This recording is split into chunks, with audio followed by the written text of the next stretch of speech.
Football ম্যাচে একটি বিশেষ টিকিটের মূল্য সর্বোচ্চ কত হতে পারে? 19 জানুয়ারি রিয়াদের কিং ফাহাদ স্টেডিয়ামে অনুষ্ঠিত হতে যাওয়া ক্রিশ্চিয়ানো রোনালদো বনাম মেসি এমবাপ্পে নেইমারদের প্রীতি ম্যাচটির একটি বিশেষ টিকিটের সর্বোচ্চ দাম উঠেছে সৌদি মুদ্রায় 93 লাখ রিয়াল, বাংলাদেশি মুদ্রায় প্রায় 25 কোটি 57 লাখ টাকা। এই ম্যাচের মধ্য দিয়েই সৌদি আরবের মাটিতে অভিষেক হবে রোনালদোর। Saudi national platform for charitable work আয়োজিত ম্যাচটি খেলতে রিয়াদে আসবে মেসি, নেইমার, এমবাপ্পেদের পিএসজি।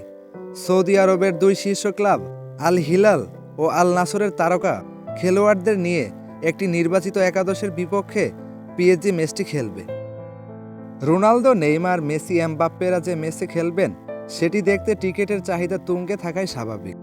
সৌদি আরবের একটি প্রযুক্তি ভিত্তিক প্রতিষ্ঠান আজম টেক কোম্পানির স্বত্বাধিকারী মোহাম্মদ আল মুনাজেম এই ম্যাচের বিশেষ টিকিট কিনতে 93 লাখ রিয়াল খরচ করতে রাজি আছেন। তিনি প্রতিশ্রুতি দিয়েছেন, টিকিট কিনতে পারলে তার প্রতিষ্ঠানের তৈরি বিভিন্ন ইলেকট্রনিক্স পণ্য এতিমদের মধ্যে বিনামূল্যে বিতরণ করবেন। বিশেষ এই টিকিটের জন্য নিলামের আয়োজন করা হয়েছিল। প্রথমে সেই টিকিট কিনতে 25 লাখ রিয়াল প্রস্তাব করেন সৌদি ব্যবসায়ী আব্দুল আজিজ বাগলেভ। এরপর তিনি দাম 30 লাখ রিয়ালে উন্নীত করেন। তবে আরেক সৌদি ব্যবসায়ী সেই টিকিটের দাম নিয়ে যান 70 লাখ রিয়ালে। পরে সেটি আরও 20 লাখ বাড়িয়ে 90 লাখে তুলে দেন। শেষ পর্যন্ত মুজাইম অঙ্কটা 93 লাখে নিয়ে দাঁড় করান।